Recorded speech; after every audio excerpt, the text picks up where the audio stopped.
académica de la Universidad Nacional Mayor de San Marcos. Le damos la más cordial bienvenida a la sesión número 12 del tercer curso de actualización en Derecho Administrativo y Procedimiento Administrativo Sancionador. En esta oportunidad vamos a desarrollar el tema referido a la tramitación del procedimiento administrativo sancionador, que estará a cargo del abogado Óscar Alejo Guzmán, quien es abogado por la Universidad Nacional Mayor de San Marcos y quien cuenta con estudio de especialización en la Universidad Externado de Colombia y la Universidad de San. Asimismo, es importante mencionar que el doctor Alejos cuenta con estudio de maestría en Derecho Administrativo y Regulación de Mercado en la Universidad de Piura, y actualmente se desempeña como asociado del área de Derecho Administrativo y Contratación Pública del estudio CMS Grado. Bueno, antes de darle el uso de la palabra al doctor Alejos, queremos recordarle a los participantes que por favor tengan apagados sus micrófonos y cámaras a efecto de no interrumpir la exposición.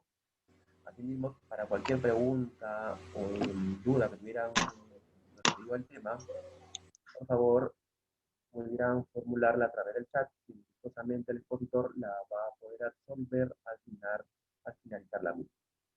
Bueno, sin nada más que ir, le damos la más cordial bienvenida a Oscar. Oscar, buenas noches.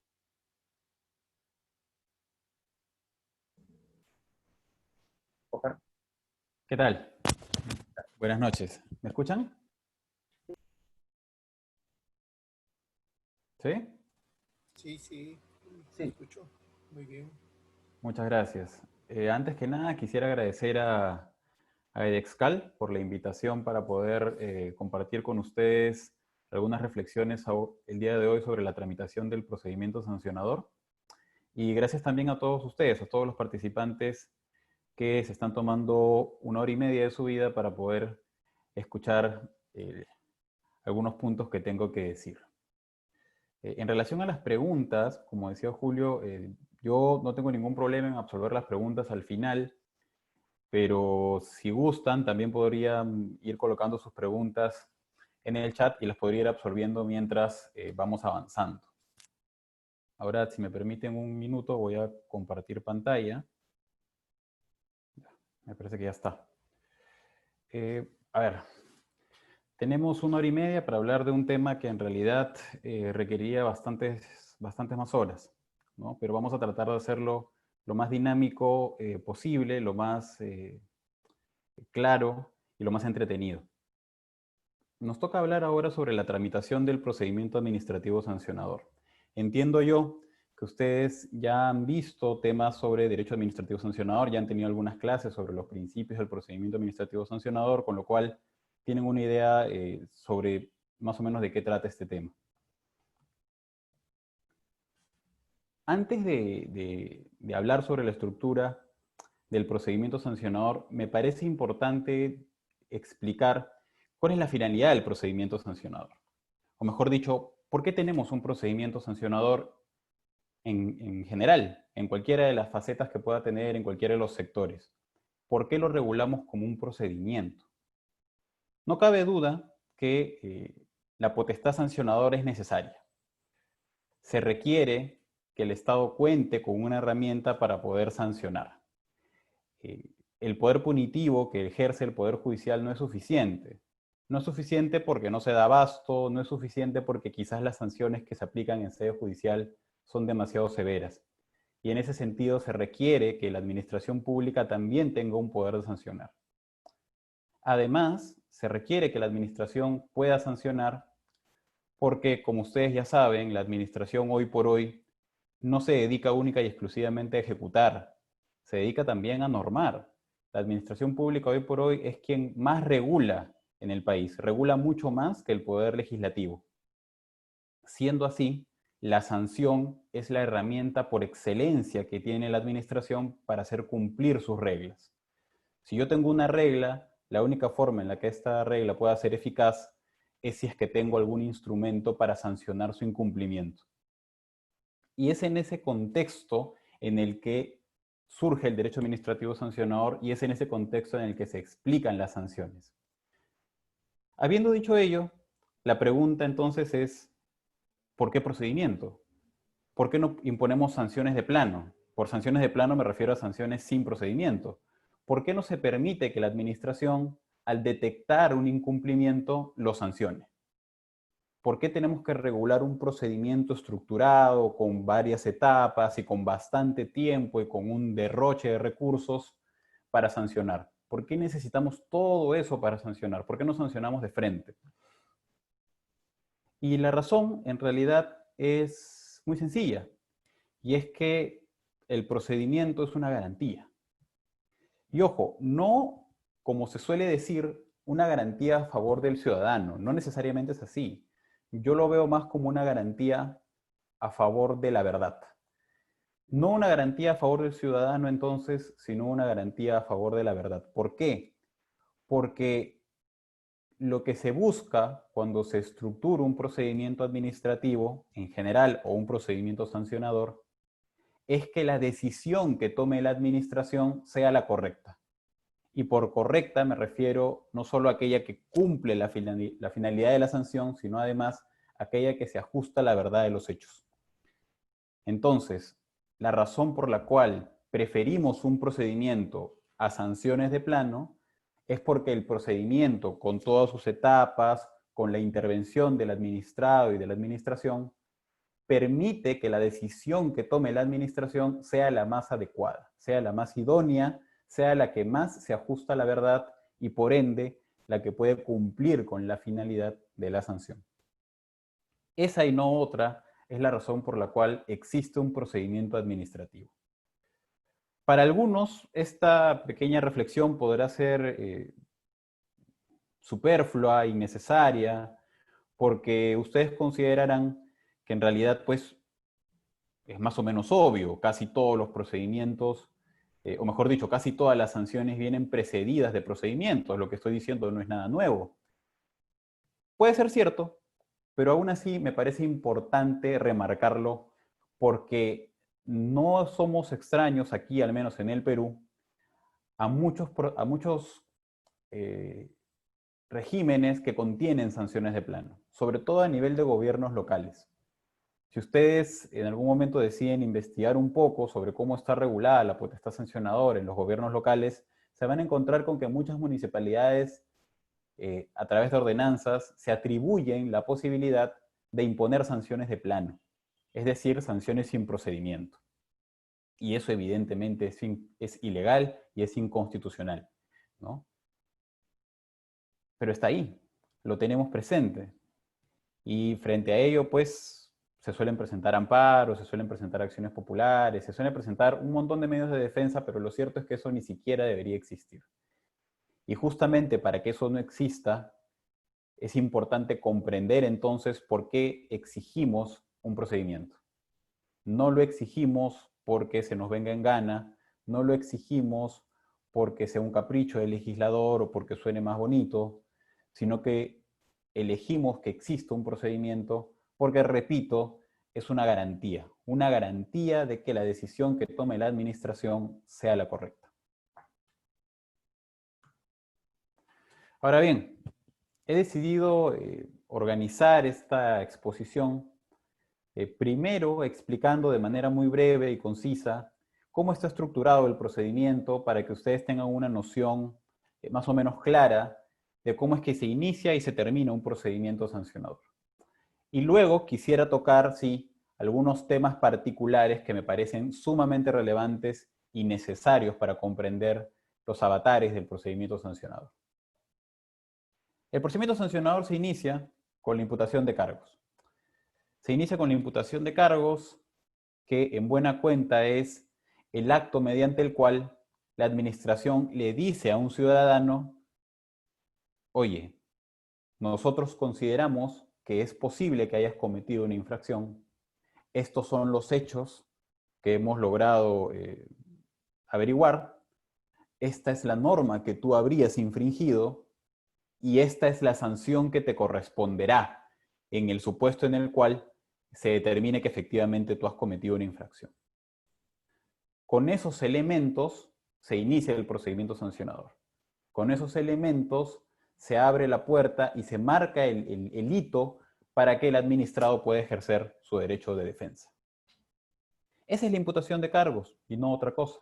no es nada más que el acto de inicio del procedimiento sancionador y es el acto que contiene los cargos imputados. En otras palabras, es el acto que contiene los hechos de los cuales se me acusa, la norma que habría yo infringido y la sanción que eventualmente me correspondería. Esa es la imputación de cargos. Luego de ello, se otorga un plazo, evidentemente, al administrado para que éste pueda ejercer su derecho de defensa y presentar sus descargos. Estos son los primeros descargos que puede presentar el administrado. Es la primera posibilidad que tiene para ejercer su derecho de defensa. Evidentemente, comprenderán ustedes que la defensa tiene que seguir más o menos la misma línea que la imputación, con lo cual la defensa tendrá que ser descartar los hechos que se imputan, negar que la norma jurídica que se ha imputado sea la correcta, o más bien que los hechos se subsuman en esa norma, o eventualmente cuestionar la sanción que se pretende imponer, ¿no? Más o menos esa es la estructura de la defensa en un procedimiento sancionador. Luego de ello, y esto es algo relativamente novedoso, no existía antes del 2016, pero luego de ello se emite un informe final de instrucción. En la jerga de la gente que no le gusta decir las palabras completas, el IFI, ¿no? Este informe final de instrucción contiene el análisis que hace la autoridad de los descargos presentados. En buena cuenta, mediante esta etapa, lo que la autoridad hace es recibe tus descargos, los analiza y, de ser el caso, determina que te cree y en consecuencia corresponde archivar el procedimiento, o no te cree y desarrolla los argumentos por los cuales considera que tus descargos no son suficientes para desvirtuar la imputación y en consecuencia corresponde imponer una sanción. Frente a ello, el ciudadano tiene una nueva oportunidad de ejercer su derecho de defensa y decir: oye, autoridad, tú te has equivocado, no has entendido bien lo que te he dicho, o no has tomado en cuenta estos hechos, o no has tomado en cuenta esta interpretación de la norma. Como verán, es una nueva oportunidad que tiene el administrado para ejercer su derecho de defensa. Y luego de ello ya no queda nada más que la resolución. La resolución que pone fin al procedimiento, sea archivando el procedimiento porque se considera que no se ha cometido ninguna infracción, o imponiendo una sanción en caso se considere que la infracción está cometida y está debidamente probada. Esta básicamente es la estructura del procedimiento sancionador. Una imputación de cargos con el cual se inicia el procedimiento y se le informa al administrado de los hechos que se le imputan. Unos descargos que, en buena cuenta, son la primera oportunidad que tiene el administrado de ejercer su derecho de defensa. Un informe final de instrucción mediante el cual se evalúa los descargos presentados. Luego, nuevamente, unos descargos, que es la última oportunidad que tiene el administrado de ejercer su derecho de defensa. Y finalmente, la resolución que pone fin al procedimiento. Luego de ello, en la mayoría de autoridades, ustedes van a encontrar una etapa recursiva, ¿no? En casi todos los procedimientos existe la posibilidad de que el administrado pueda interponer un recurso. En casi todos, no en todos, pero en casi todos existe la posibilidad de interponer un recurso y pedir que una autoridad superior evalúe el caso, o mejor dicho, reevalúe el caso y revise la legalidad de la resolución. Pero, digamos, ese es un tema aparte. Centrémonos ahora en el procedimiento desde su inicio, imputación de cargos, hasta su final con la resolución. Vayamos ahora paso a paso. La imputación de cargos. Como les decía, la imputación de cargos es, en definitiva, el acto más importante del procedimiento sancionador, porque de una correcta imputación de cargos depende lo que sigue en el procedimiento. Es tan importante la imputación de cargos que la Ley de Procedimiento Administrativo General regula su contenido, ¿no? Es bastante específica en su contenido. ¿Por qué? Porque es un acto, como les dije, importantísimo, porque dependiendo de la imputación de cargos, el administrado va a poder ejercer adecuadamente su derecho de defensa o no. Si a mí me imputan mal los cargos, pues o ejerceré mal mi derecho de defensa o no lo podré ejercer. En ese sentido, como les decía, la ley regula el contenido de la imputación de cargos y señala básicamente lo que ya les había señalado hace unos minutos, Y es que esta imputación tiene que tener los hechos que se me imputan, la norma que habría infringido, la sanción que, de ser el caso, me correspondería, y además se tiene que precisar quién es la autoridad competente, la que va a manejar el procedimiento sancionador, la que tiene la competencia para sancionar, y además cuál es la norma que le habilita, la norma que le otorga la potestad sancionadora, que como ya habrán visto en la clase anterior, cuando han estudiado los principios, de acuerdo con el principio de legalidad, tiene que ser una norma con rango de ley la que otorgue la potestad de sancionar. Ese es el contenido de la imputación de cargos y es un contenido, como les digo, no solo importante, sino esencial. Si alguno de estos elementos falta en la imputación de cargos, este es ilegal y por ende podría ser declarada nula.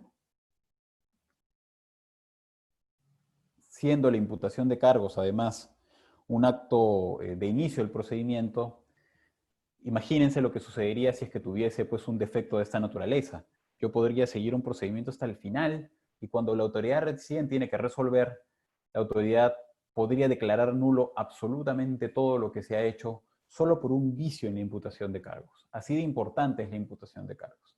Entonces, si a mí no me dicen los hechos que se me imputan, o me los dicen mal, o más bien omiten algunos hechos, hay un vicio en la imputación de cargos.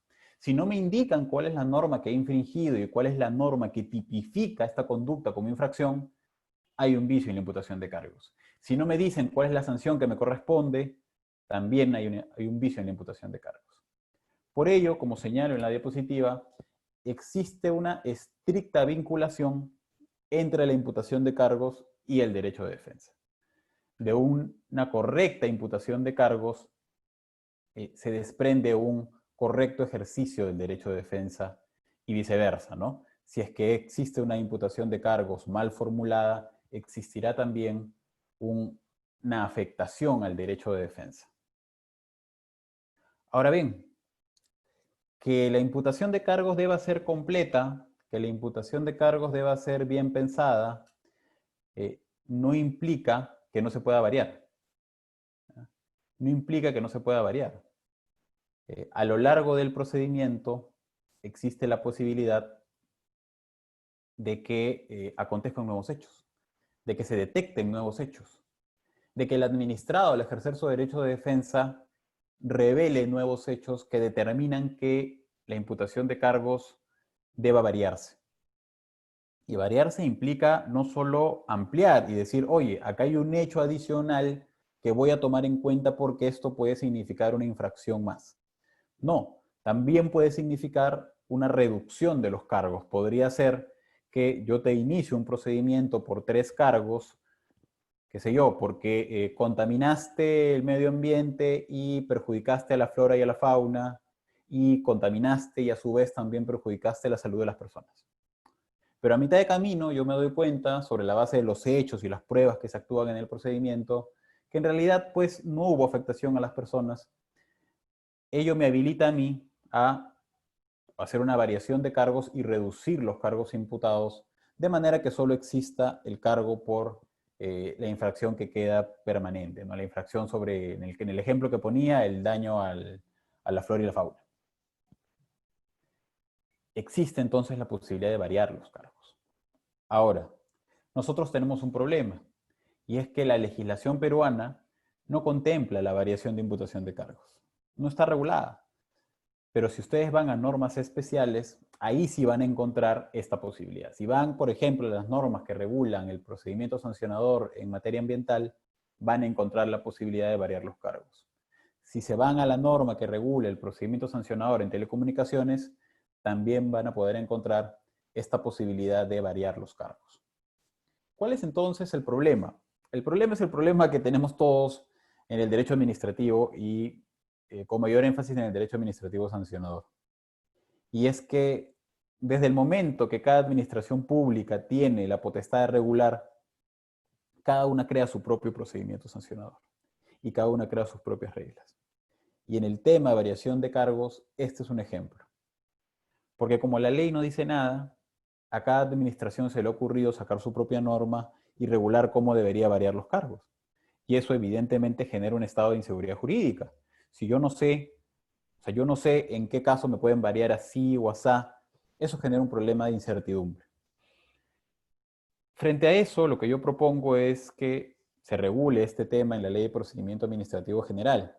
Pero si no se regulara, las administraciones deberían ser conscientes de que la posibilidad de variar los cargos no puede ser ilimitada.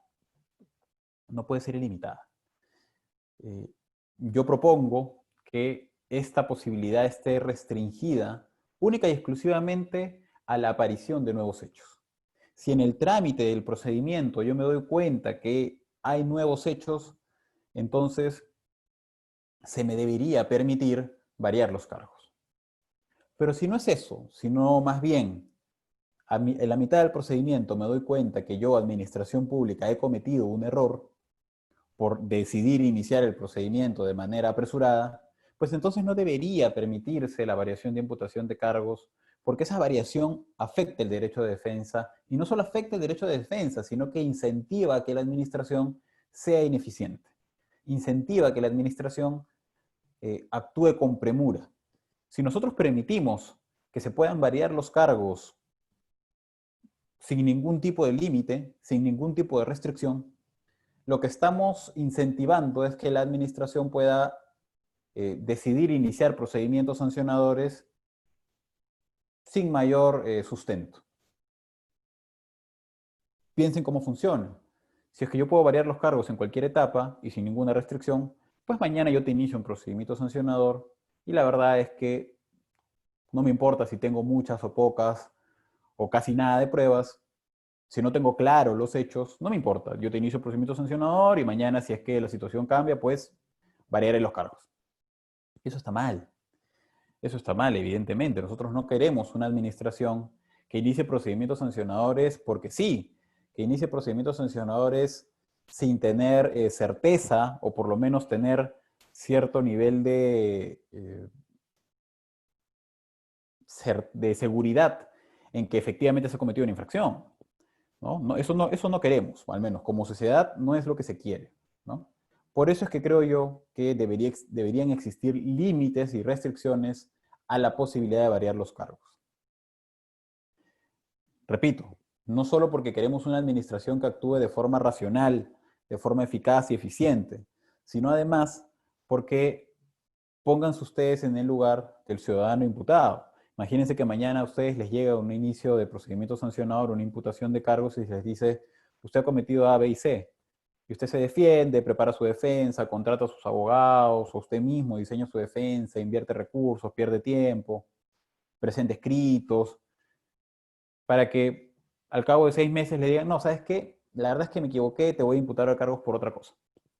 Parecido, pero por otra cosa. Con lo cual, nuevamente, tú tienes que presentar escritos, invertir recursos, perder tu tiempo en buena cuenta. Eso no queremos tampoco. Es un derroche de recursos innecesario. Y además es una prueba fehaciente de que la administración no ha estado usando correctamente las facultades de fiscalización que tiene. Entiendo que ustedes todavía no han visto el tema de fiscalización, pero lo verán en su momento. Entonces van a comprender lo importante que es la actividad de fiscalización. La actividad de fiscalización no puede ser llevada a la ligera. Y eso implica que no puedas pues tú investigar porque sí y eventualmente iniciar procedimientos sancionadores sin el mayor criterio. Es por ello importante, repito, que se establezcan límites a la variación de cargos. Pasando al tema, yo les he dicho que el inicio del procedimiento sancionador, la imputación de cargos, es el acto más importante. La ley también dice que todos los procedimientos sancionadores se inician de oficio. Eso quiere decir que es la administración la que decide, acá creo que hay una infracción, voy a iniciar un procedimiento sancionador. Siendo así, surge la pregunta, ¿qué pasa entonces con las denuncias? ¿Qué pasa con los casos en los cuales no es la administración la que ha investigado y se ha puesto a fiscalizar y ha llegado a la conclusión de que acá podría haber una infracción? No, sino los casos en los cuales un particular, un ciudadano cualquiera, presenta una denuncia y le dice a la administración, escúchenme, yo creo que acá se ha cometido una infracción, esta es mi denuncia. ¿Cómo funciona en esos casos? La respuesta es muy simple. El procedimiento se sigue iniciando de oficio. La denuncia no es el inicio del procedimiento sancionador. El denunciante no es parte del procedimiento. El denunciante es un colaborador. El denunciante no es nada más que un colaborador. Es una persona que al enterarse de que se ha cometido una infracción, pone al tanto del tema a la administración, nuevamente repito, en su rol de colaborador. Eso es lo que es. Este tema no ha sido entendido muy bien por algunas administraciones públicas, en particular por Indecopi. En el caso de los procedimientos de protección al consumidor, por alguna razón que sinceramente desconozco, se ha entendido que como el consumidor es el que denuncia, no estamos frente a un procedimiento sancionador puro, sino estamos frente a un llamado procedimiento trilateral sancionador. Esto evidentemente es un invento que no tiene ningún sustento en la ley, ¿no? La ley de procedimiento no regula ni menciona este tipo de mezcla entre procedimientos.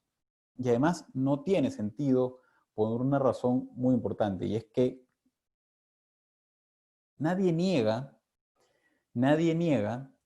que el denunciante pueda tener un rol calificado, ¿no? Que es lo que la doctrina llama el denunciante calificado. Y es que es cierto que en algunos casos el denunciante no es simplemente un buen ciudadano, un buen samaritano que pone en conocimiento de la administración que se ha cometido una infracción. En algunos casos ese denunciante tiene interés en el tema, porque es el consumidor afectado, cuando es un procedimiento de protección al consumidor, porque es un trabajador afectado, cuando es un procedimiento sancionador que tramita una FIL, etc. En esos casos, el denunciante efectivamente tiene un rol calificado. ¿Por qué? Si bien la sanción a él no le interesa, o por lo menos jurídicamente no le importa, porque él no se beneficia con la sanción, como veremos más adelante, el procedimiento sancionador también puede terminar con una medida correctiva. Y esa medida correctiva sí favorece a ese denunciante. En el caso del consumidor, porque se le va a ordenar que se le devuelva la plata o se le cambie el producto que ha pedido o se le paguen los costos en los que incurrió, no sé, cuando es un tema de protección al consumidor en temas de salud, etcétera. En el caso laboral, pues porque se dispondrá pues la reposición en el supuesto en el que se determine que efectivamente había una infracción. En ese sentido, estos denunciantes sí tienen un interés en el caso y por ende tienen un rol calificado. Y eso quiere decir que pueden participar, pueden presentar escritos, pueden asistir a las audiencias, se les va a notificar también de los actos del procedimiento. Pero nada más.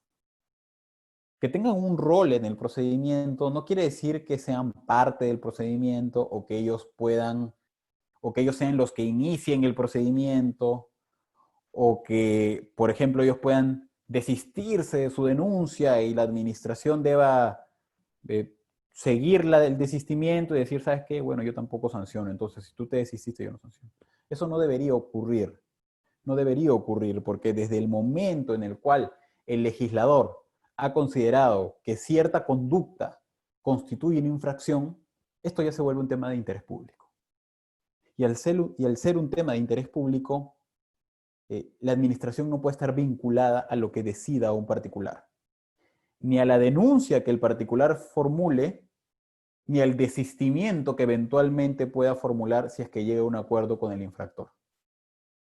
La administración no puede estar vinculada a esas pretensiones del denunciante. No puede. La administración no puede desprenderse de su rol de administración pública y defensora del interés público, y mucho menos en un procedimiento sancionador. En ese sentido, y para culminar esta primera etapa, repito, el denunciante no marca el inicio del procedimiento sancionador. El denunciante es un colaborador de la administración. Y dependiendo del caso particular, el denunciante puede ser un denunciante calificado, lo que le va a permitir participar en el procedimiento. Sin embargo, ninguno de los actos del denunciante puede ser vinculante para la administración. El procedimiento sancionador, como todos los procedimientos administrativos, tiene una fuerte carga de interés público detrás, y ese interés público es el que defiende la administración, y por ende no puede, pues, estar sometido al interés particular del denunciante. Esa, en buena cuenta, es el tema de la imputación de cargos y las posibles controversias que existen, conflictos, temas controversiales, ¿no?, que hay sobre el tema. Ahora, como les comentaba, luego de ello, lo que corresponde es que el administrado ejerza su derecho de defensa. Que el administrado ejerza su derecho de defensa y luego de ello se emite un informe final de instrucción. Como les comentaba, el informe final de instrucción es algo relativamente nuevo. No existía antes del 2016. Se incorpora en la ley de procedimiento con el decreto legislativo 1272 en diciembre del 2016. ¿Qué es lo que se busca con el informe final de instrucción? Varias cosas. La primera es otorgarle al administrado una posibilidad de ejercer su derecho de defensa por segunda vez.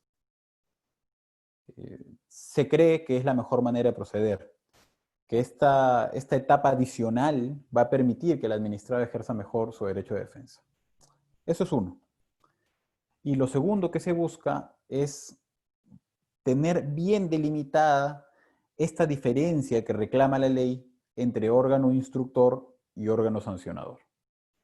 La ley exige, como ustedes lo habrán visto, porque entiendo que ya vieron principios, la ley exige que como parte del debido procedimiento se separe órgano instructor de órgano sancionador. Órgano que instruye el procedimiento, que acusa y que maneja el procedimiento y que eventualmente propone la sanción, y órgano que resuelve. Órgano que, en teoría, de forma imparcial, evalúa el informe final de instrucción, evalúa los descargos del administrado y resuelve, ¿no? ¿Cuál es la lógica detrás? La lógica es asimilarse un poco al proceso penal, de manera que el órgano instructor sea una suerte de ministerio público y el órgano sancionador sea una suerte de juez. Para eso existe esta separación y para eso se inventó este informe final de instrucción, ¿no?, que es el acto que emite la autoridad instructora una vez que evalúa el caso, una vez que no solo tiene la imputación de cargos y todo lo que pudo encontrar antes, sino además tiene los descargos del administrado, ¿no? Con lo cual tiene una comprensión del caso mucho más completa, porque ya ha ocurrido el contradictorio, ya se le ha dado audiencia al administrado y puede evaluar el caso de una mejor manera, al menos eso se cree. ¿Cuál es entonces el contenido de este informe final de instrucción? El informe final de instrucción lo que tiene es básicamente el análisis de los descargos. Y dependiendo de eso, tiene lo que menciono ahí, o la posibilidad de archivar, o la posibilidad de sancionar. No sancionar, sino más bien de proponer sancionar. Entonces, la estructura del informe final de instrucción no es más que análisis de lo que se ha imputado, análisis de los descargos del administrado, es decir, de los hechos que ha expuesto y de las interpretaciones jurídicas que pueda haber propuesto también, y sobre la base de ello decidir si es que archiva el procedimiento o más bien recomienda que se imponga una sanción. La ley no dice que el instructor puede archivar el procedimiento. Yo creo que sí puede. Por un tema de economía procedimental, porque al final del día la autoridad instructora es la que está más cerca al caso, más cerca a las pruebas, y es al final del día también la que lidera la acusación. Si la autoridad instructora, que es la que acusa, determina que ya no hay nada que acusar, pues tiene mucho sentido que se le otorgue la posibilidad de que archive también el procedimiento, ¿no? Es lo razonable. Entonces, yo sí creo que la autoridad instructora puede archivar el procedimiento. Pero si decide no archivar y decide imponer una sanción, yo creo que esa propuesta de sanción tiene que ser integral. ¿A qué me refiero con integral? A que básicamente el informe final de instrucción tiene que tener todo lo que tendría la resolución final. El análisis de los hechos, el análisis del derecho, cómo es que los cargos imputados se han materializado en la realidad, cómo es que se han probado y la sanción que correspondería. Y acá es muy importante precisar, la sanción que correspondería. ¿Por qué lo digo? ¿Por qué lo digo? Por una razón muy importante. Y es que muchas autoridades públicas no están cumpliendo con emitir una propuesta integral de sanción. Y les pongo dos ejemplos. O Sinermin, el organismo regulador de la energía, cuando emite el informe final de instrucción, sí te dice qué sanción te pondría. Hace el cálculo, beneficio ilícito, probabilidad de detección, bla, bla, bla, bla, bla, bla, y te dice, ¿sabes qué? He revisado tus descargos, no te creo, yo creo que sí has cometido la infracción, y la sanción que te pondría sobre la base de todos los elementos que he podido evaluar es 15 UITs, o 20 UITs, o 30 UITs. Al proceder de esa manera, se permite que el ciudadano, en esos segundos descargos, ejerza correctamente su derecho de defensa. Porque cuando yo ya tengo la propuesta de resolución frente mío, yo puedo entonces discutir no solo que yo no cometí la infracción, sino también puedo discutir que la sanción está mal graduada. Entonces se me otorga a mí la posibilidad de decir, oye, la sanción que me pretendes poner, la sanción que propones que se me imponga, no es la correcta. No es la correcta porque has hecho mal el cálculo, no has valorado el beneficio ilícito, no has valorado adecuadamente que no ha existido daño, etcétera, etcétera, etcétera. Así procedo sin Hermín, así me parece que está bien. Pero por otro lado, tenemos a los OSIPTEL, el organismo regulador de las telecomunicaciones. Y el OSIPTEL no hace eso, el OSIPTEL emite el informe final de instrucción y te dice, no te creo, creo que has cometido la infracción y corresponde que te pongan una sanción. Pero yo no te voy a decir cuál es. Te voy a analizar el beneficio ilícito, te voy a decir que hay un beneficio, que tu probabilidad de detección es alta o media, que no has generado daño o que sí lo has generado, etcétera, etcétera, pero no te voy a decir qué sanción te voy a poner. Eso que lo decida el órgano que resuelve. Yo como instructor no te voy a ni siquiera decir qué sanción yo recomiendo. Bueno, para mí un informe final de instrucción de esa naturaleza no me sirve para nada. Porque yo como ciudadano no puedo ejercer adecuadamente mi derecho de defensa si es que tú no me propones o si es que tú no me dices qué sanción es la que propones. Ese informe final de instrucción es un informe final de instrucción mal hecho. Es un informe final de instrucción que no garantiza un adecuado ejercicio del derecho de defensa. ¿Ya? Ahora bien, un tema que se me olvidó mencionar. De acuerdo con la ley de procedimiento, se tiene que emitir un informe final de instrucción. Es obligatorio. Pero lamentablemente algunas administraciones públicas no lo están cumpliendo. Y particularmente me quiero referir al caso de Indecopi. Indecopi en los procedimientos sancionadores por competencia desleal no emite informe final de instrucción, porque señala que su ley especial no lo contempla. Y entonces, en vez de hacer una interpretación sistemática y armónica entre la ley de represión de competencia desleal y la ley de procedimiento administrativo general, Indecopi ha optado por simple y llanamente no emitir informe final de instrucción, omitir esa etapa.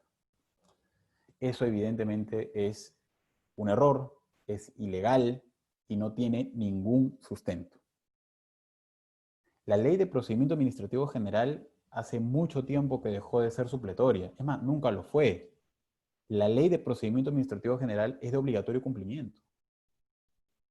Lo dice el artículo 2 del título preliminar y se repite además muchos artículos más adelante en la parte que regula el procedimiento sancionador. Las garantías que establece la ley de procedimiento se tienen que respetar por todas las administraciones públicas. Entonces, llamo la atención sobre eso. Llamo la atención sobre eso. Me parece muy importante que tomen en cuenta que algunas administraciones no están cumpliendo con emitir el informe final de instrucción y eso está mal. Eso es un error, eso es ilegal. Finalmente, como les decía, la lógica detrás del informe final de instrucción, la lógica de que exista una autoridad instructora y una autoridad que resuelve, que estén separadas, es garantizar el debido procedimiento, es garantizar la imparcialidad. Si me permiten, voy a hacer una pequeña crítica. Yo creo que eso es falso. Yo creo que eso es imposible. Yo creo que la administración pública no puede ser imparcial. Por una razón muy sencilla, que les mencionaba hace un rato. La administración pública es garante del interés público. La administración pública, por naturaleza, es parte interesada. No es imparcial. Es parcializada. Parcializada a favor del interés público. Entonces no puede ser imparcial. Y esta idea de separar entre instructor y resolutor no sirve. Porque al final del día, instructor y resolutor forman parte de la misma organización. De una organización que además está ordenada de forma jerárquica. ¿Cómo entonces garantizar la imparcialidad? Se ha intentado replicar el modelo judicial, pero es imposible, porque en el modelo judicial el Ministerio Público sí es autónomo del Poder Judicial. En el procedimiento sancionador eso no existe. El órgano instructor y el que resuelve forman parte de la misma administración pública. Entonces, esta idea de que separando órgano instructor y resolutor vamos a garantizar imparcialidad o vamos a garantizar debido procedimiento es ilusoria. Para lo único para lo que sirve esta separación, y a mí eso sí me parece importante, es para que se genere este tipo de actuaciones como el informe final de instrucción, que me permitan a mi ciudadano ejercer mi derecho de defensa por una segunda vez y con mayores elementos de juicio. En buena cuenta, si regresamos a lo que dije al inicio, este informe final de instrucción como una etapa más dentro del procedimiento, lo que hace es contribuir a que el procedimiento cumpla con esta función de garantía. De garantía de que se está tomando la decisión correcta. Sea que se archive, sea que se sancione, se está tomando la decisión correcta. Para eso hemos incluido esta etapa adicional. Para que el administrado pueda exponer nuevamente sus argumentos o profundizar en los hechos o tratar de rebatir una interpretación jurídica determinada.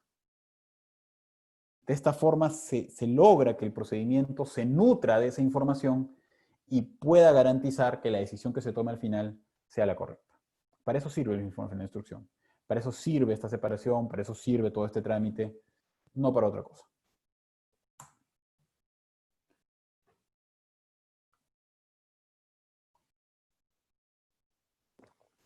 Como les decía, luego del informe final de instrucción, el administrado presenta nuevamente sus descargos, presenta unos nuevos descargos en los cuales tiene la última oportunidad de discutir la imputación que se le ha planteado.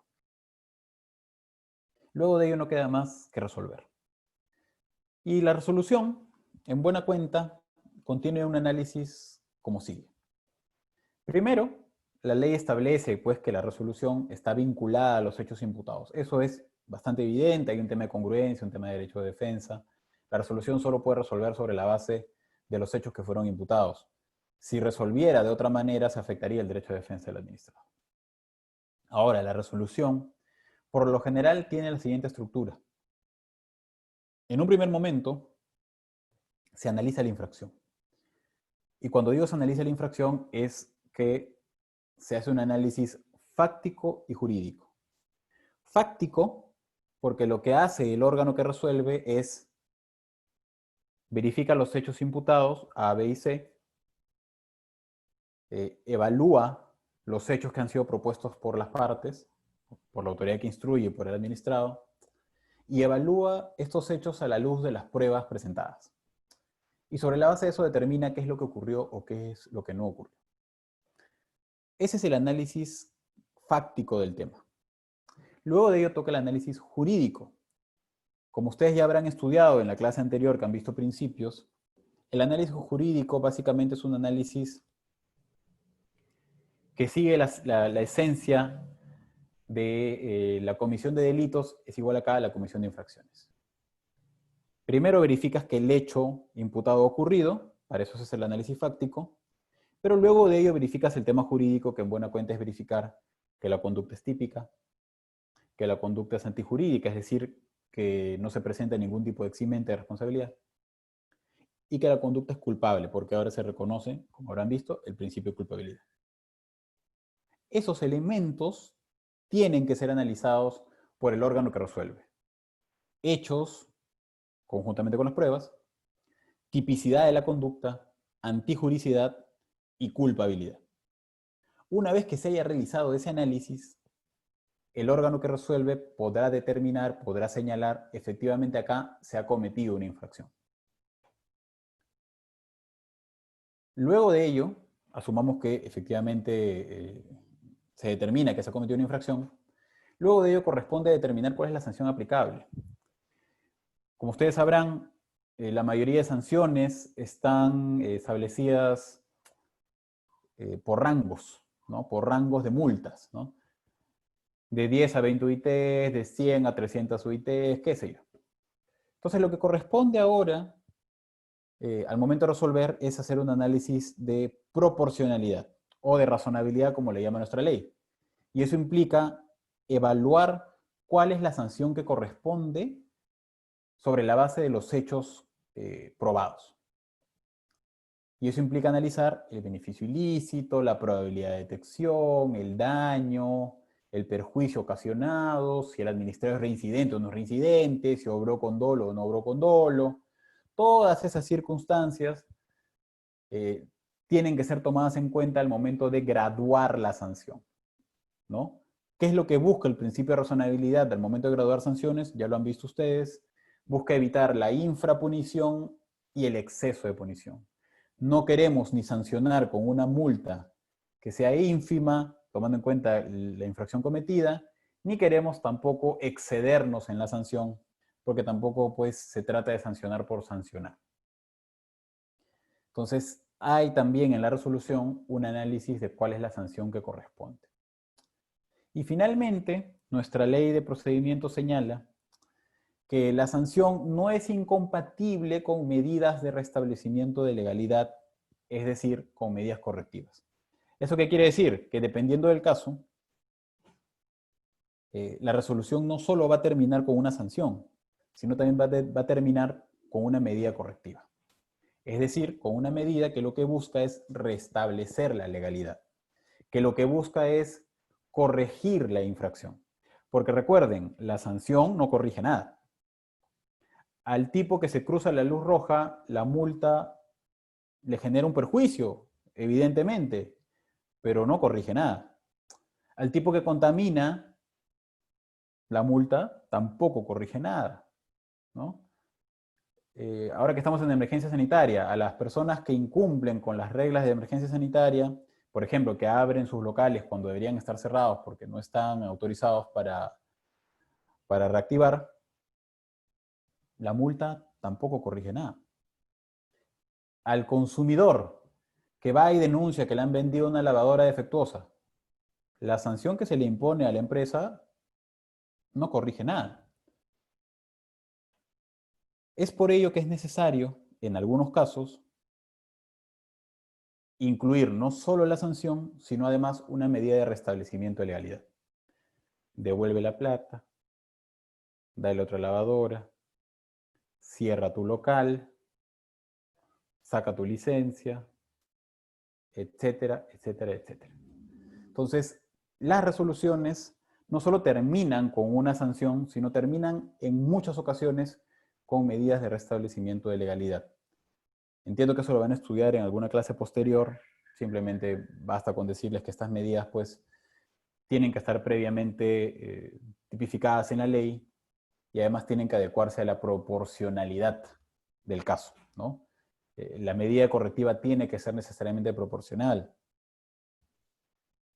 Si yo detecto la infracción de venta de bebida alcohólica sin autorización, la medida correctiva no puede ser cierre de local, ¿no? Es una medida muy gravosa, ¿no? O sea, el local en sí no es peligroso.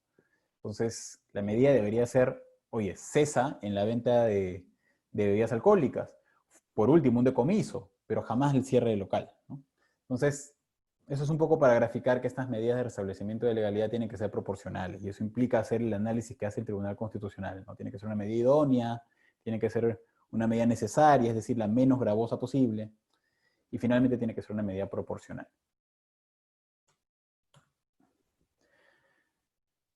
Ya hemos visto entonces ¿cómo está regulado, cómo está estructurado el procedimiento? Imputación de cargos, descargos, informe final de instrucción, segundos descargos y resolución de sanción. Esa, en buena cuenta, es la tramitación del procedimiento sancionador. Esas son las etapas que se tienen que cumplir. Esas son las etapas que garantizan que la decisión que finalmente se tome sea la correcta. Esas son las etapas que forman el procedimiento administrativo sancionador.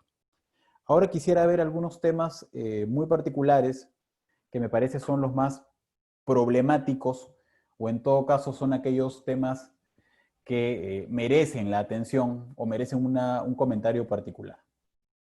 El primer tema es el de la prueba.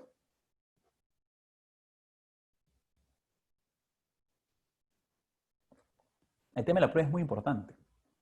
Para los que están atentos a las noticias jurídicas, la semana pasada se publicó el 9º Pleno Casatorio Civil, que regula justamente el tema de la prueba de oficio, y junto con la prueba de oficio también se hacen algunas precisiones sobre la prueba en general. La prueba, repito, es muy importante. La prueba es lo que determina si el hecho se cometió o no se cometió. La prueba es lo que determina si yo como administración pública estoy resolviendo conforme a la verdad material. La prueba es la que determina si este procedimiento largo, engorroso que se ha seguido va a lograr su cometido, y es garantizar que se emita una decisión correcta. Si yo uso mal la prueba, si yo valoro mal la prueba, si yo me niego a ver determinadas pruebas, la decisión que yo tomo es incorrecta.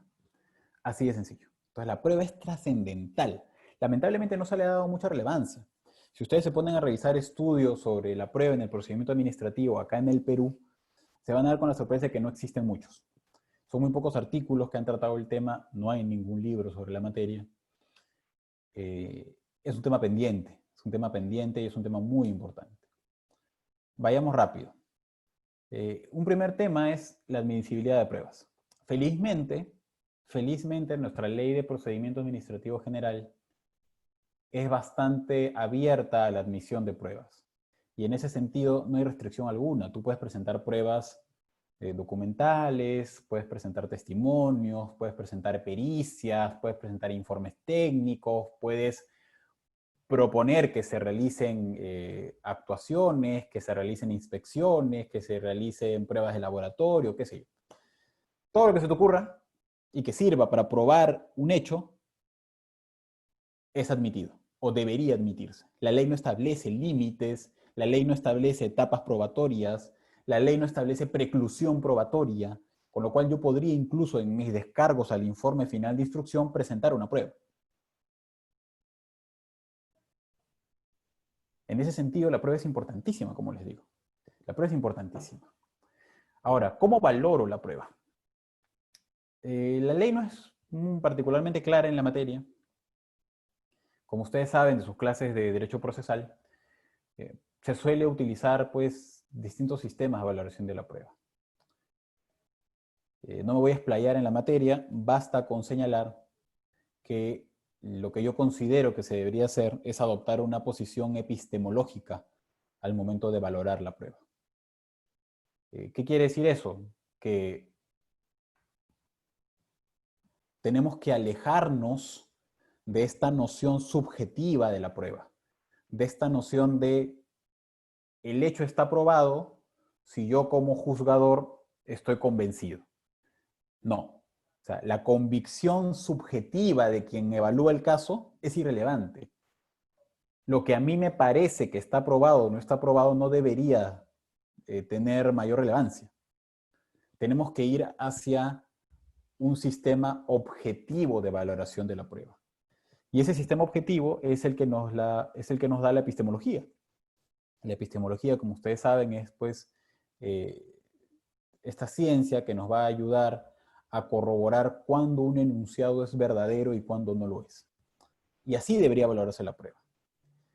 Bajo este sistema, yo voy a determinar si algo está probado o no, dependiendo de qué tan cierta sea determinada hipótesis sobre la base de las pruebas actuadas en comparación de la hipótesis contraria. En el caso de un procedimiento sancionador, Yo tengo solo dos hipótesis. O se cometió o no se cometió la infracción. Hay que ver cuántas pruebas hay que demuestran que se cometió, cuántas pruebas hay que demuestran que no se cometió la infracción y cuál es la calidad de esas pruebas. Porque hay pruebas que valen más que otras, ¿no? La confesión de parte vale más que el testimonio. Una fotografía o un video sobre la ocurrencia de los hechos vale más que un testimonio o vale más que una prueba documental, qué sé yo.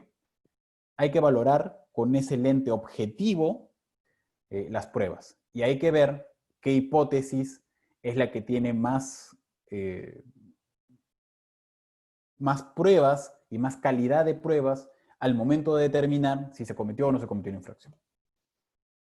Con este lente objetivo, al momento de valorar las pruebas, se va a comprender un tema que es sumamente importante y es el tema de la calidad probatoria de las actas de supervisión. La ley de procedimiento, nuevamente, no dice nada. Sin embargo, mucha legislación especial dice que las actas de supervisión, que son estas actas que se levantan una vez que se termina la fiscalización y antes de que se inicie el procedimiento sancionador, muchas leyes especiales dicen que estas actas de supervisión se presumen ciertas, ¿no? Tienen una presunción de veracidad. Y este es un problema. Es un problema porque no se entiende, en realidad. En primer lugar, no deberíamos hablar de presunción de veracidad de las actas de supervisión.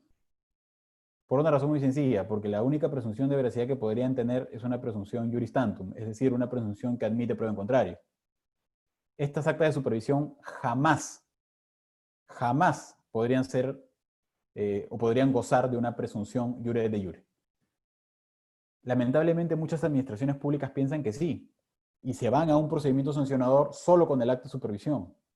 Y por más que tú le demuestres con pericias, con testimonios, con declaración de parte, con documentos, que lo que dice el acta de supervisión no ocurrió así, la administración se suele amparar, bueno, no me importan tus pruebas, porque mi ley me dice que esta cosa de presunción. Y tus pruebas, pues, no me acreditan lo contrario de forma fehaciente, así que prima mi acta de supervisión. Eso está mal. Eso está mal. Primero porque no existe ninguna razón para que se le otorgue ese nivel de presunción al acta de supervisión. Al final del día, el acta de supervisión no es nada más que lo que un funcionario ha podido constatar. Un funcionario que es tan ciudadano, tan ser humano como ustedes y como yo, que puede cometer errores, que puede haber hecho una apreciación incorrecta, que puede no tener el panorama completo y haber lanzado una afirmación prematura, qué sé yo, puede tener miles de errores. En ese sentido, el acta de supervisión es una prueba más. Es una prueba, sí, y es importante. Y si al final del día el administrado no logra aportar ninguna prueba que vaya en contra, pues esta prueba será suficiente. Dependiendo del caso, esta prueba puede ser suficiente para yo determinar que has cometido una infracción y sancionarte. El problema está en pensar que esta presunción de veracidad le da un estatus mayor, le da un valor mayor a esta prueba. Cuando en realidad esta prueba, pues, no vale más o no debería valer más que una prueba testimonial. No es nada más que el testimonio del funcionario público cuando ha ido a hacer la inspección. En ese sentido, en un hipotético caso, si la administración pública solo tiene el acta de supervisión y yo tengo testigos, pericias, documentos, ¿a quién le deberíamos creer? Evidentemente habría que valorar qué dicen esos testigos, qué dicen esos documentos, qué dicen esas pericias, pero digamos que son relativamente contundentes en corroborar la hipótesis contraria. El acta de supervisión va a tener que ceder. El acta de supervisión no es infalible, el acta de supervisión no es todopoderosa, el acta de supervisión no es el Corán, o sea, el acta de supervisión tiene que ceder, ¿ya? Entonces es un tema importante y eso es un tema que va en la línea de esta noción racionalista de la prueba, de esta noción epistemológica de la prueba, de esta valoración objetiva de las pruebas, ¿ya? Es sumamente importante ese tema, es sumamente importante que se desmitifique esta presunción de la que supuestamente gozan las actas de supervisión. ¿Ya? Entonces es algo que me parece que tiene que quedar bastante claro y tiene que quedar, tiene que calar en la mente tanto de los ciudadanos como de los funcionarios públicos, ¿no? Hay que valorar objetivamente los medios probatorios y no confiar ciegamente en algunos medios de prueba. ¿Ya? Otro tema importante es el tema del informe oral. Este es un tema no regulado. ¿Ya? La ley de procedimiento no te dice nada del informe oral. Y lo que algunas leyes especiales dicen es que el informe oral se puede como no se puede conceder. De manera que es discrecional de la administración pública si te brindo o no te brindo el informe oral. Y aquí es donde está, es más, el principio del debido procedimiento en el artículo 4 del título preliminar, lo único que te dice en una declaración poco feliz es que el administrado tiene el derecho a solicitar el uso de la palabra, pero no tienes derecho a que te lo den, tienes derecho a pedirlo. Con lo cual, esa declaración de la ley es completamente vacía, superflua e innecesaria. Pero, nuevamente, que tú tengas derecho a pedirlo y que ellos no tengan la obligación de dártelo, que sea una potestad discrecional si te lo dan o no te lo dan, no tiene que confundirse con arbitrariedad. Y aquí es donde está el tema importante. En muchas ocasiones, la administración pública puede actuar de forma discrecional. Pero discrecionalidad nunca significa arbitrariedad. Discrecionalidad lo único que quiere decir es que yo como administración tengo cierto margen de apreciación para resolver conforme a derecho. Pero ese margen de apreciación no es un margen de libertad. Ese margen de apreciación no puede ser arbitrario.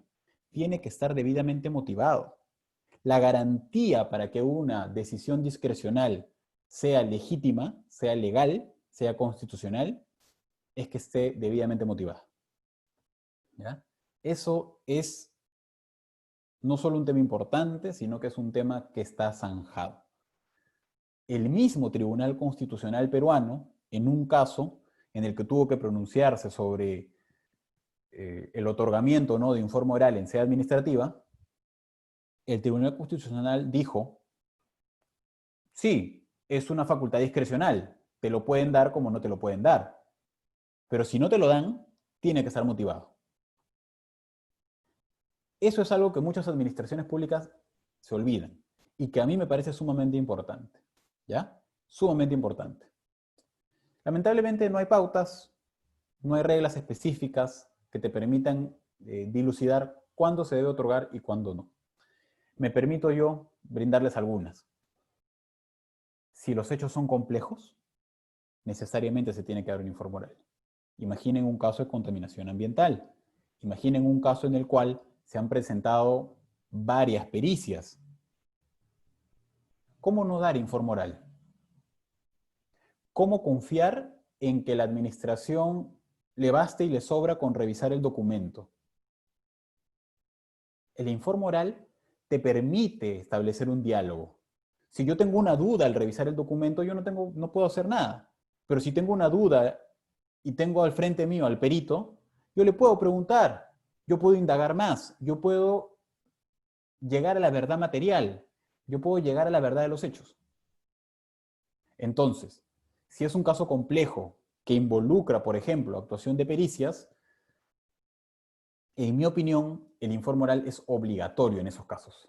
En esos casos no existe motivación alguna que pueda esgrimir la administración para rechazar un pedido de informe oral. En esos casos el informe oral se tiene que dar sí o sí. ¿Ya? De todas maneras. Otro caso. Imaginemos que es un caso en el cual existe un denunciante calificado, un caso de protección al consumidor. Imaginemos además que es un caso en el cual no hay muchas pruebas. No hay muchas pruebas. Lo único que tenemos es el testimonio del consumidor y la defensa del ciudadano imputado. ¿No es acaso razonable que en esas circunstancias se conceda informe oral? ¿De qué otra forma el órgano que resuelve puede corroborar qué versión es la más aceptable. Ese es el único lugar, el informe oral, en el cual el órgano que resuelve puede formular las preguntas que considere necesarias para aclarar los hechos. Y eso le va a permitir, además, dilucidar cuál es la versión más creíble, cuál es la versión que objetivamente se encuentra mejor probada. ¿Ya? Entonces, ese es otro caso en el cual yo creo que necesariamente se debe conceder informe oral. No se puede resolver sin la audiencia de las partes. Ahora, dicho ello, me parece que también hay un tema de orden que es importante. Como no hay reglas sobre el informe oral, las administraciones públicas organizan los informes orales como mejor les parece. Ahora que tenemos la tecnología, casi todos los informes orales se realizan de forma virtual, a través de una plataforma como la que estamos utilizando ahora mismo. Pero aún así no hay cierto orden. Entonces yo creo que sí es importante, que eso sí, si quiere, cada administración pública lo maneje, pero sí creo que es importante que se fijen determinadas reglas del juego para que establecer un orden. Tiempos en los cuales se puede hablar, orden respecto de quién habla primero y cómo expone el caso, una regla esencial que es que no existen interrupciones.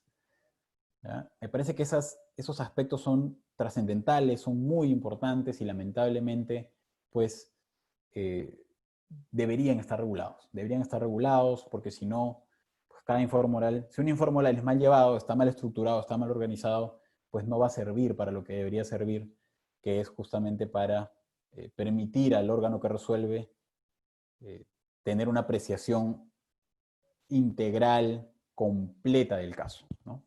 Un informe oral mal estructurado en donde la gente habla, pues, y se interrumpe a cada rato, no hay un orden, no hay tiempos, etcétera, etcétera, termina siendo un informe oral inútil, ¿no? Entonces sí me parece que ese es un tema que les digo, no está regulado, pero debería regularse. Hablemos ahora, penúltimo tema, de las medidas provisionales.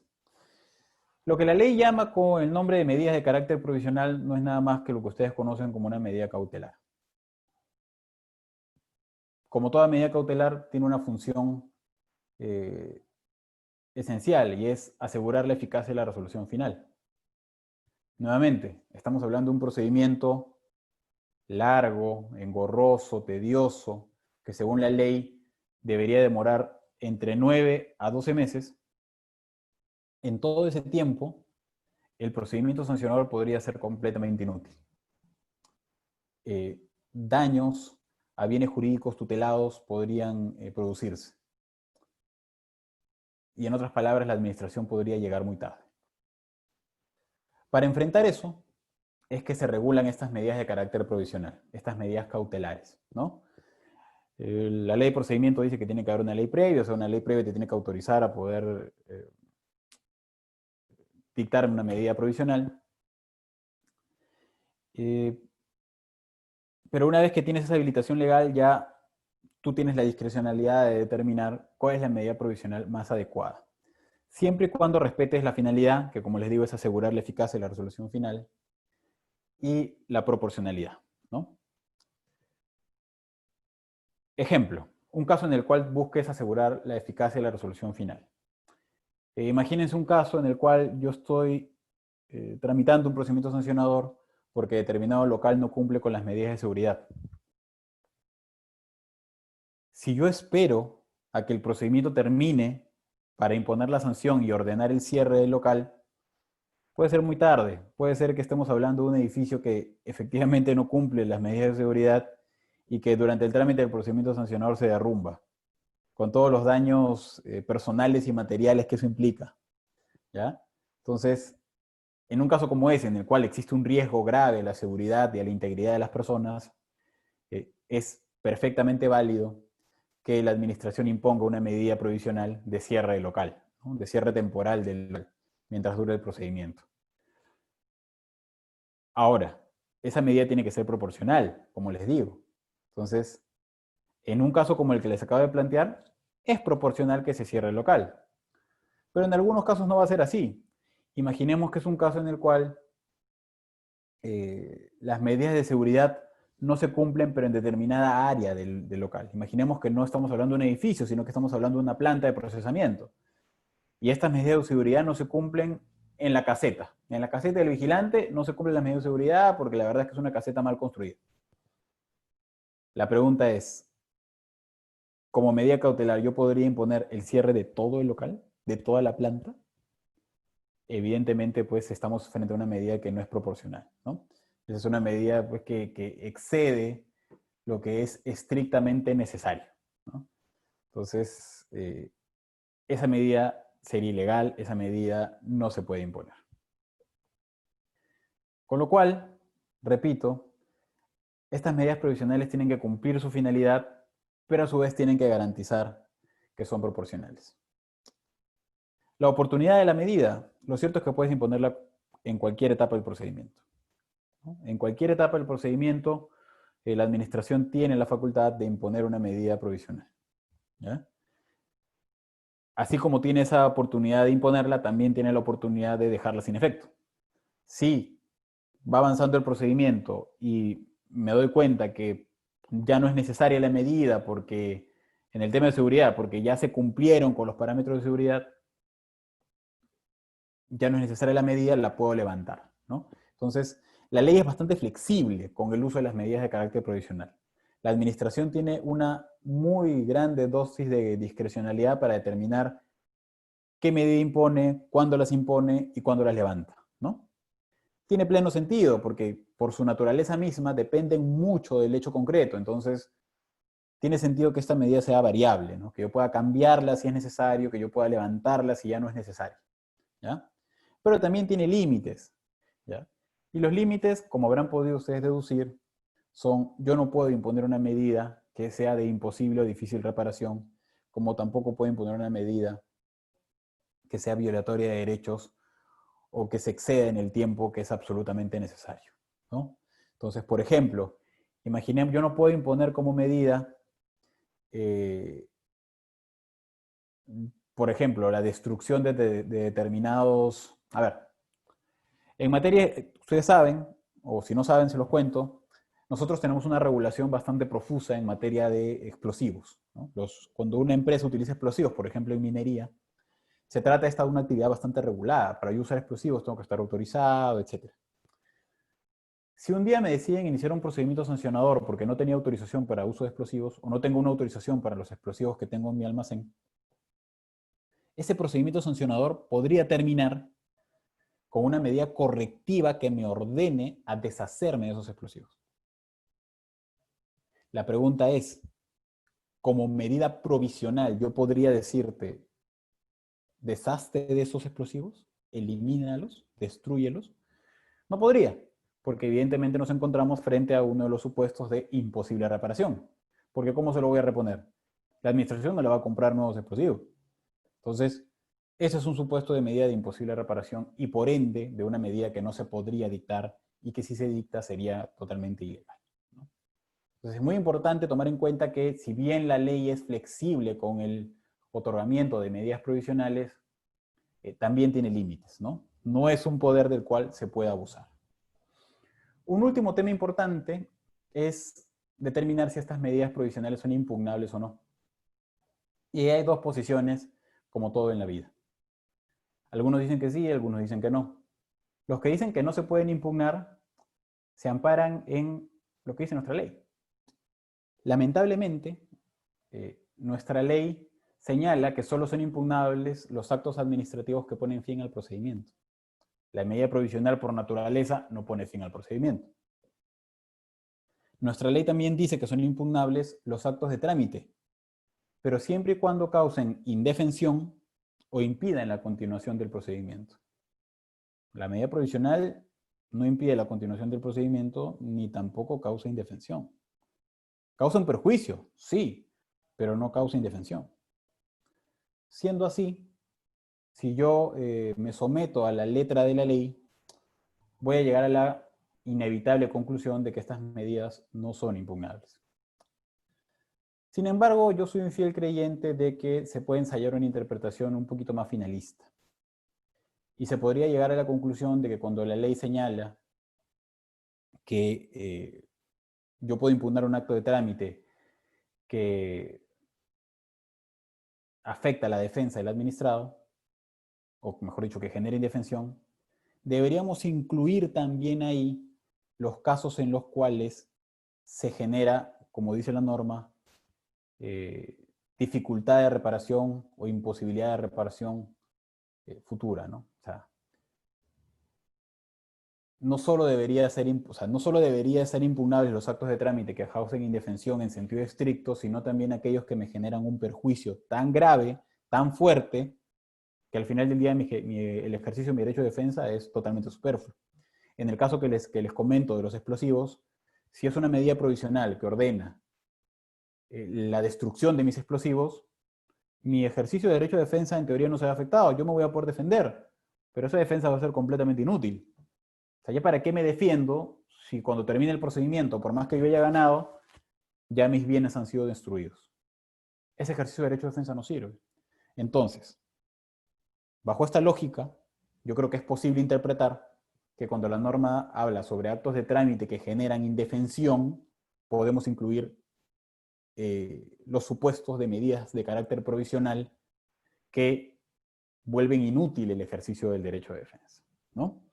Si hacemos este ejercicio interpretativo, finalista, teleológico, entonces llegaremos a la conclusión de que sí son actos impugnables, ¿ya? Por lo menos esta es la tesis que yo considero, me parece que es la más razonable además, y que la que va un poco en la lógica de la posibilidad de recurrir, ¿no? O sea, al administrador se le permite recurrir para que la administración pueda corregir sus errores. Un error en una medida provisional de imposible reparación es un error gravísimo. Entonces, es natural que se permita que el administrado pueda recurrir ese acto antes de que sea demasiado tarde. Finalmente, y justo con la hora, veamos otras formas de concluir el procedimiento. Como yo les dije, y para recapitular, imputación de cargos, descargos, informe final de instrucción, segundos descargos y resolución. La resolución, por lo general, va a terminar con un archivo del procedimiento porque no hay infracción, o con una resolución de sanción porque efectivamente se cometió una infracción. Con lo cual, para ponerlo en términos más sencillos, la resolución debería terminar con ¿eres inocente o eres culpable? Así de sencillo. La ley, sin embargo, contempla otras formas de terminar el procedimiento.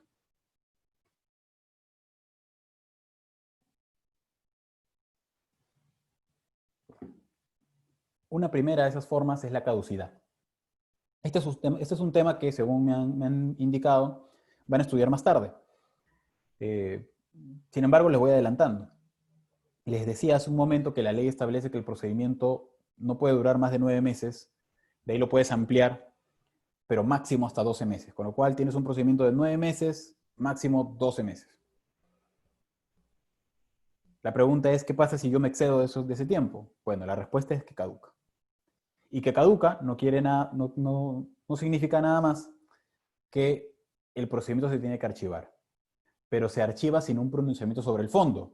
Entonces, se archiva sin decir si soy culpable, pero también sin decir si soy inocente. Simplemente se archiva por caducidad.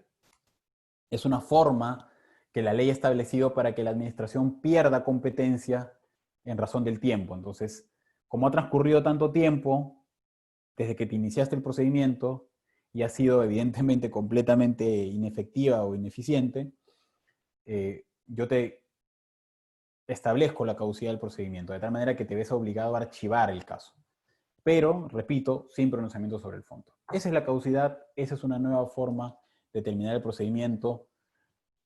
Es relativamente nueva, recién se incorporó a nuestro ordenamiento jurídico en el año 2016. No se ha escrito mucho sobre el tema todavía, hay algunos artículos del profesor Jorge Danós, del profesor Lucio Sánchez, que analizan este tema de la caducidad y todos los pormenores que conlleva. Pero bueno, no los voy a distraer más con ese tema que entiendo va a ser objeto de una sesión propia. Y finalmente, hay un supuesto de terminación convencional del procedimiento. Y esto es una cosa media rara, esto es una cosa que alarma a la gente, esto es una cosa que no suena muy bien.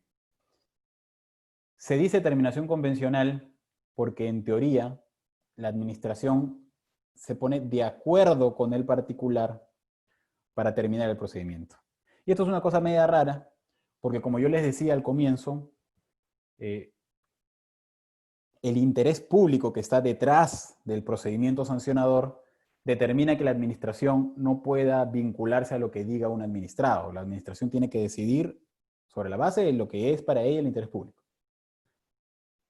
Siendo así, suena raro pues que exista una suerte de terminación convencional y probablemente en realidad sea un tema más semántico que otra cosa, porque al final del día, le llamemos o no le llamemos terminación convencional, lo cierto es que no es que la administración se ponga de acuerdo, sino más bien que el administrado le expone ciertos hechos y la ley permite a la administración archivar el procedimiento, le permite archivar el caso. Entonces, la terminación convencional no es nada más que lo que en doctrina se conoce también como compromiso de cese. Como compromiso de cese. El compromiso de cese, como su nombre lo dice, implica que el administrado imputado se compromete frente a la administración a cesar su conducta. No reconoce responsabilidad, pero dice, estos hechos que tú me estás imputando, yo no reconozco que sean una infracción, yo no reconozco que soy responsable, culpable y que merezco una sanción, pero me comprometo a dejar de hacer lo que dices que estoy haciendo y me comprometo a hacer determinadas acciones que te van a asegurar a ti, administración pública, que yo ya no voy a hacer lo que tú dices que estoy haciendo. Me comprometo entonces a portarme bien. Es eso. Sobre la base de eso, la administración evalúa y puede decidir efectivamente archivar el procedimiento. Y acá hay un tema. La doctrina considera que este compromiso de cese debería implicar un archivo sin declaración de responsabilidad.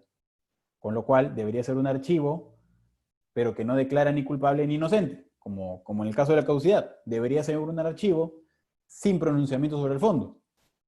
Porque esa es la única forma en la que yo puedo incentivar a un administrado a que solicite el compromiso de cese, si no, ¿para qué lo hago? Lamentablemente nuestro ordenamiento jurídico no está regulado así. La ley de procedimiento no lo regula, pero sí lo regulan algunas leyes especiales, como la ley que regula el procedimiento sancionador de OSITRAN.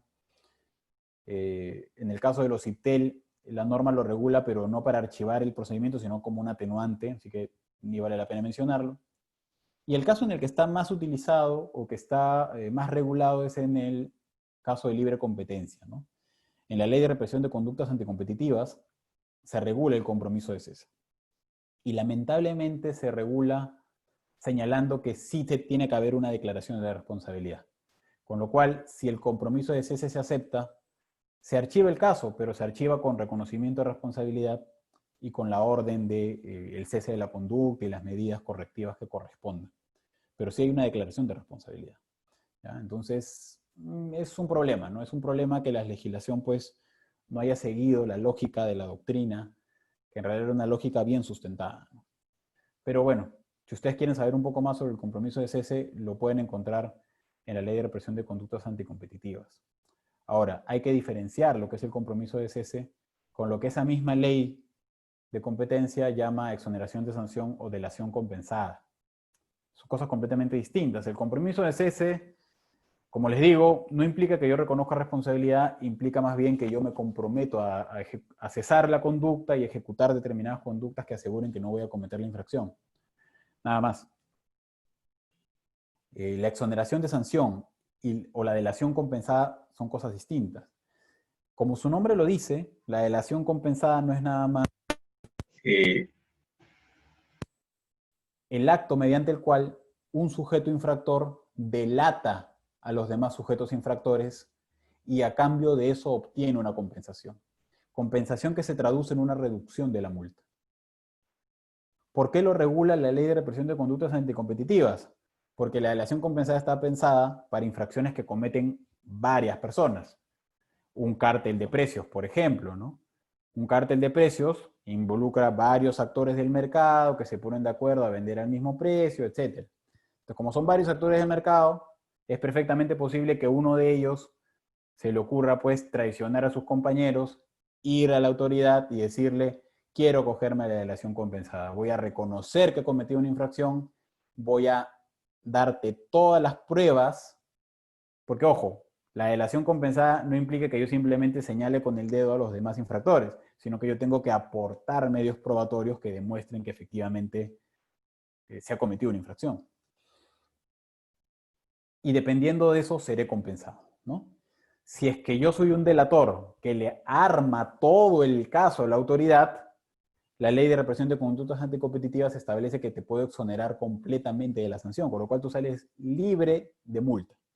Esas multas millonarias que pone la autoridad de competencia, tú sales libre, si es que tú eres la persona que le ha armado todo el caso.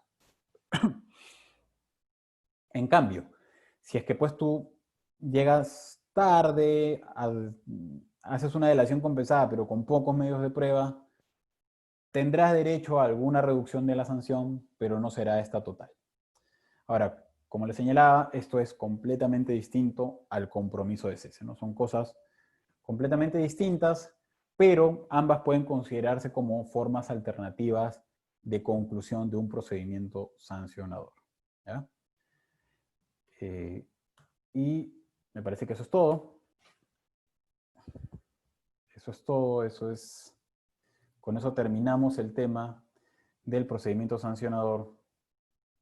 Y nada, quedo atento a las preguntas que pudieran tener. Sí, Oscar, ¿qué tal?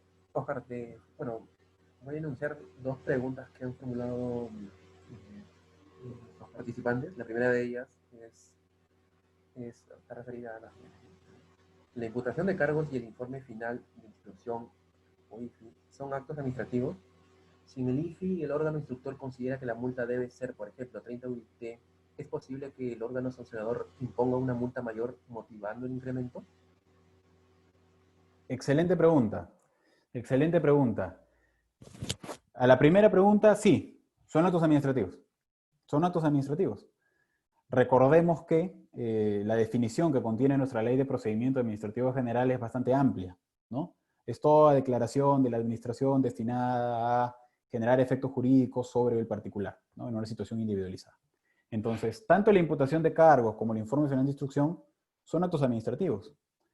Tema muy distinto es que son actos de trámite. El acto administrativo final, y por ende el acto administrativo impugnable, es el acto que resuelve el procedimiento, ¿no? La resolución final. Ese es el acto administrativo definitivo. Pero eso no quiere decir que la imputación de cargos y que el informe final de instrucción sean actos administrativos. Claro que lo son, pero son actos de trámite. Ahora, a la segunda pregunta, que señala que si es que el IFI recomienda una multa, pero el órgano sancionador considera que la multa es mayor, motivando el incremento. Claro que sí, claro que se puede. Recuerden que justamente la lógica de establecer una separación entre órgano que instruye y órgano que resuelve es que entre comillas, son independientes. Con lo cual, el órgano que resuelve no está vinculado a lo que diga el órgano que instruye. No está vinculado. Puede tener una opinión contraria. El órgano que instruye puede decir, recomiendo sancionar, y el órgano que resuelve puede decir, la verdad es que yo creo que no hay una infracción, así que yo archivo el caso. También puede decir, tú dices 30 UITs, yo creo que son más. Pero como bien se señala en la pregunta, se tiene que motivar eso.